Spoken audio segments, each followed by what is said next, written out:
자, 지금부터는 이제 접선의 방정식, 미분이 활용에 들어가는데, 접선의 방정식을 공부할 때는 딱 한 가지만 기억하시면 돼요. 접선의 방정식, 그러면 뭐가 제일 중요하지? 하면은 바로 접점이다 라고 항상 기록을 남겨둡시다. 접선의 방정식은 무조건 접점이에요. 그러니까 접선의 방정식, 그러면 접점. 접선의 방정식, 그러면 접점. 요 한 가지만 기억하시면 돼요. 지구상에 있는 모든 접선은 접점에서만 구할 수 있어요. 그래서 우리가 한번 내용을 싹 정리해 보면 이렇게 함수를 하나 그려볼게요. 이런 식의 하나의 함수가 있다. y는 fx. 근데 만약에 접점이 있어. 여기가 뭐야? 그러면 알파, f알파. 그러면 여기서 이 점을 지나는 접선이 뭐야? 라고 설명하는 거야. 그럼 접선을 구할 때는 제일 중요한 게, 접선. 이거는 결국엔 직선이고, 직선이라는 것은 결국 뭐냐면 한 점과 바로 기울기가 있어야 한다라는 설명이 됩니다. 자, 그러면 이 한 점이 누구야? 그럼 바로 이 점이 되는 거고요. 이 점에서의 순간 변화율, 다시 말하면 그것이 바로 기울기다. y-f알파, x-알파. 그럼 여기에 있는 바로 기울기가 누구지? 라고 한다면 바로 이 점에서의 순간 변화율 값을 구한다. 이렇게 생각하시면 돼요. 그래서 우리가 공부할 땐 딱 요 한 가지만 가지고 모든 접선을 푼다라고 생각하시면 안 풀리는 문제는 지구상에 존재하지 않습니다. 그러니까 유형이 몇 가지인데 라고 하면 첫 번째, 접점을 알 때. 접점을 안다는 것은 결국 이 얘기는 접점을 줄 테니까 이것을 가지고 기울기를 알아와라 이렇게 되는 겁니다. 접점을 알면 접점 가지고 기울기가 구해봐. 그러면 두 번째는 접점을 모를 때 이렇게 되는 거야. 접점을 모를 때. 자, 이럴 때 나올 수 있는 컨셉은 접점을 몰라? 그러면 중요한 것은 접점을 만드시면 돼요. 중요 포인트는 접점 만들기 이렇게 된 거야. 접점 만들기, 그러면 나는 이것을 뭐라고 할 거야? 하면은 바로 t,ft라고 기록을 남겨주세요. 이렇게. 그리고 이제부터 나는 t값 구하게 된 거야. 목표는 이제 t값 구하기다. 목표는 t값 구하기. 자, 그러면 이걸 가지고 할 수 있는 게 뭐지? 라고 한다면 첫 번째, 우리가 알 때, 기울기 알 때를 주는 거야. 기울기 알 때? 기울기가 m이야. 라고 한다면, 기울기가 m이면, 이거 가지고 뭐 하라? 접점을 구해와. 이게 되는 거죠. 그러면 우리가 알고 있는 접점이 뭐야? 바로 t에서의 순간 변화율. 다시 말하면 f't다. 이것은 뭐다? 요 기울기는 m과 같다. 이게 되는 거예요. 그러면 이 과정을 통해서 나는 t값을 구할 거다. 이렇게 생각하시고 문제를 풀어주시면 되겠습니다. 알겠죠? 기울기를 주면 내가 기울기 줄 테니 접점을 알아와. 이게 되는 거죠. 그 다음에 두 번째 컨셉은 살짝 올려주면 바로 곡선 밖의 한 점이다. 이게 되는 거야. 곡선 밖의 한 점. 이렇게 되는 거야. 그러면 지금 다시 한번 살짝 그림을 그려보면 현재 그래프가 이렇게 나올 거야. 그리고 곡선 밖의 한 점이 여기를 잡아서 내가 간단하게 A, B라고 할 거야. 그러면 이 점을 지나는 현재 접선의 방정식이 뭐야? 라고 하는데 이렇게 만들 수 있다는 얘기예요. 그때 이 접점을 t, ft라고 하자. 이 되는 거야. 그러면 이게 y는 fx니까 현재 내가 만들어야 되는 식은 꼭 기억할게. 두 점을 알면 우리 뭐 할 수 있어? 기울기 구할 수 있지. 바로 t-a분의 ft-b다. 이게 되는 거예요. 두 점을 연결하는 기울기를 만들어줘. 그것은 바로 이 점에서의 순간 변화율과 같다. 그럼 여기서 f't를 구할 수 있다. 이게 되는 거죠. 그러면 이 식을 통해서 식을 만든 후 이제 t값을 구하자. t값 구하기라는 과정을 밟으시면 되는 겁니다. 그래서 유형은 지구상에 딱 몇 가지다? 이렇게 딱 세 가지 외에는 존재하지 않는다. 하지만 가장 큰 핵심은 뭐다? only 접점. 요 한 가지를 생각하고 문제를 풀어주시기 바랍니다. 자, 그러면 바로 연결해서 우리가 한번 5번 문제를 풀어보도록 하겠습니다. 학생들이 이제 여기서도 똑같은 주제를 가지고 문제를 푸는데 이 문제에서 좀 어렵더라 라고 하거나 당황하는 이유는 딱 하나예요. 바로 함수식을 안 주기 때문이고, 이 문제를 딱 보니까 나는 최고차항 계수가 1인 3차 함수 fx다 라고 설명을 해놨어요. 벌써 끝났죠? 이 문제는 무조건 fx의 식을 만드는 게 목적이에요. 그러면 첫 번째, fx는 뭐다? 최고차 계수가 1이니까 x3승 더하기 ax의 제곱 더하기 bx 더하기 c 꼴이야 생각하시면 돼요. 그러면 상대방이 그 다음 멘트가 뭐야? 라고 했더니 두 번째, 마이너스 위의 점이죠. 마이너스 2, f-2에서의 접선과 y는 fx 위에 한 점 2,3에서의 접선이 둘 다 1,3을 지나가잖아 라고 설명하는 거예요. 그러면 식을 한번 쪼개서 하나는 현재 마이너스 2, f-2 요걸 지나는 접선 하나 만듭시다. 그러면 y 빼기의 f-2는 여기는 x 빼기의 빼기이니까 플러스 2 여기는 순간 변화율이니까 f'-2라고 하자 이 되는 거예요.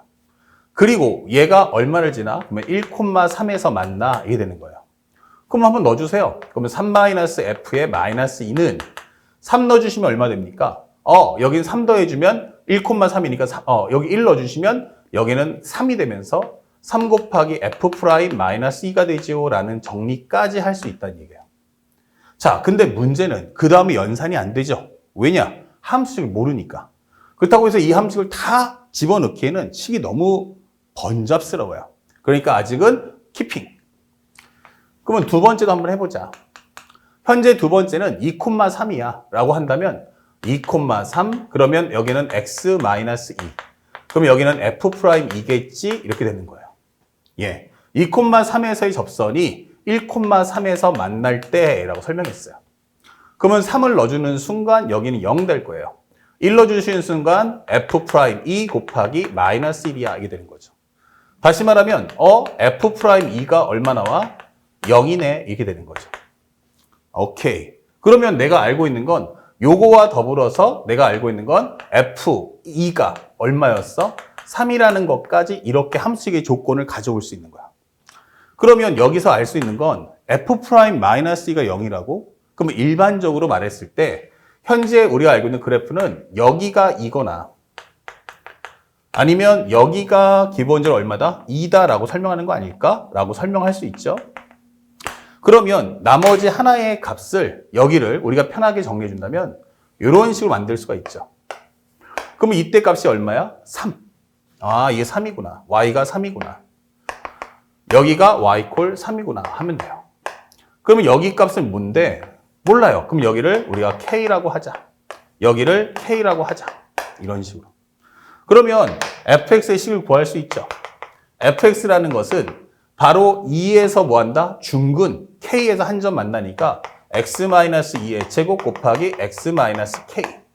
여기도 마찬가지로 2에서 접하고 k에서 관통이니까 결국 여기다가 플러스 3 해주면 fx를 만들 수 있다. 이게 되는 거예요. 자, 그럼 함수식을 다 만들었네. 이렇게. 그러면 이제 뭐 하면 돼요? k값 하나 구하면 되죠. 그래서 앞쪽에 있는 이 식을 쓰는 겁니다. 그러면 다시 한번 써서 fx가 뭐라고? x-2의 제곱 곱하기 x-k. k는 상황에 따라서 현재까지는 2보다 클 수도 있고 작을 수도 있어요. 그리고 함수값이 얼마냐면 3이더라 하게 돼 있어요. 그러면 여기서 우리가 구할 수 있는 건 첫 번째, f-2는 얼마지? 라고 물어봤어. 그럼 마이너스 1을 넣어주면 마이너스 4, 제곱해주면 16, 마이너스 2 마이너스 k 플러스 3이다. 이게 되는 거죠. 그러면 여기는 정리하면 마이너스 16k, 마이너스 30이니까 합쳐주면 마이너스 29다. 이렇게 설명할 수 있어요. 그 다음에 두 번째. 그러면 f'-2는 뭐냐? 그러면 일단 f'x부터 구해와. 그러면 앞에 거 미분하면 2의 x-2의 1승, 소위 거 미분하면 1, 그 다음에 x-k. 그 다음에 플러스 앞에 거 남겨놓고 뒤에 거 미분해줘 하면 1 나오는 거야. 그러면 f'의 마이너스 2는 얼마지? 라고 한다면 마이너스 2 넣어주니까 얼마 돼요? 마이너스 4, 마이너스 8. 그리고 여기는 마이너스 2, 마이너스 k. 그 다음에 여기는 마이너스 2 넣어주면 마이너스 4의 제곱이니까 16이잖아. 이렇게 되는 거죠. 자, 살짝 지울게요. 그러면 현재 이 과정의 산수만 마무리해 준다면 살짝 올려서 여기는 플러스 16이야. 여기는 플러스 8K니까 8K네. 여기는 8K 플러스 16 합쳐주면 32잖아. 이렇게 되는 거죠. 자, 그러면 여기다 다시 한번 입력을 해봅시다. 그러면 3 마이너스에 F-2 대신에는 얼마를? 마이너스 16K 마이너스 29를 넣어주시고 그 다음에 3 곱하기 F 프라임 마이너스 2 대신에는 8K 플러스 32를 넣어보자. 이게 되는 거예요. 자, 그럼 정리해보니까 16K 그 다음에 플러스 32가 되고요. 여기는 8 뽑아내면 8, 3, 24 K 플러스 4와 같다. 이게 되는 거죠. 약분할 수 있는 거 8로 약분하시면 기본적으로 여기는 2K 그 다음에 8로 약분하면 8, 4, 32 이게 되겠죠. 여기는 3이 되면서 K 플러스 4야. 이게 되는 거예요. 그러면 정리했을 때 3K 플러스 얼마? 10이더라. 이게 되는 거죠. 그러면 여기가 2K 더하기 4니까 결국 이 정답은 K라는 것은 마이너스 8이 나와. 이게 되는 거죠. 자, 그래서 우리가 알고 있는 fx를 최종적으로 구해보면 x-2의 제곱 곱하기 x 빼기 k죠. x 빼기 k니까 여기는 x 플러스 8 플러스 3이더라. 이게 되는 거예요. 자, 그래서 상대방이 원하는 f0의 값 구해줘 라고 한다면 0을 넣었을 때는 마이너스 2의 제곱이니까 4 0 넣어주면 8 더하기 3 이게 되는 거죠. 그래서 우리가 원하는 정답은 32 더하기 3 바로 35야. 이렇게 침착하게 문제를 풀어나가시면 됩니다. 올해 수능 문제는 비교적 이렇게 연산은 좀 길 거예요. 그래서 학생들한테 시간의 압박을 넣겠다라는 게 수능의 목적이에요. 쉬운 수능 하지만 변별력 확보. 이 얘기는 뭐냐면 기본적으로 학생들한테 쉽게 너희들이 익숙하게 풀 수 있는 걸 내줄게. 대신에 연산을 조금 길게 해서 시간의 압박을 느끼게끔 나는 만들 거다. 이 되는 거예요. 그렇다고 해서 식을 써나가는 양을 줄일 수는 없어요. 식을 써나가는 양을 줄일 수는 없지만 그러면 어떻게 해야 되냐면 생각하는 시간을 줄여야 돼요. 생각하는 시간을 줄인다는 건 지금처럼 접선의 방정식 뜨는 순간 다른 생각 싹 다 집어치우고 접선은 오직 접점에서만 구한다. 라는 기본 원칙만 가지고 문제를 따라가시길 바랍니다. 아시겠죠? 그래서 우리가 존재하는 게 바로 유형의 맵. 반드시 이해했으면 반드시 실시간으로 이해한 것을 외워서 문제 풀이에 바로 적용할 수 있길 바랍니다. 아시겠죠? 자, 바로 연결해서 이제 함수의 증가감소, 극대극소에 대한 설명도 이어나가도록 하겠습니다.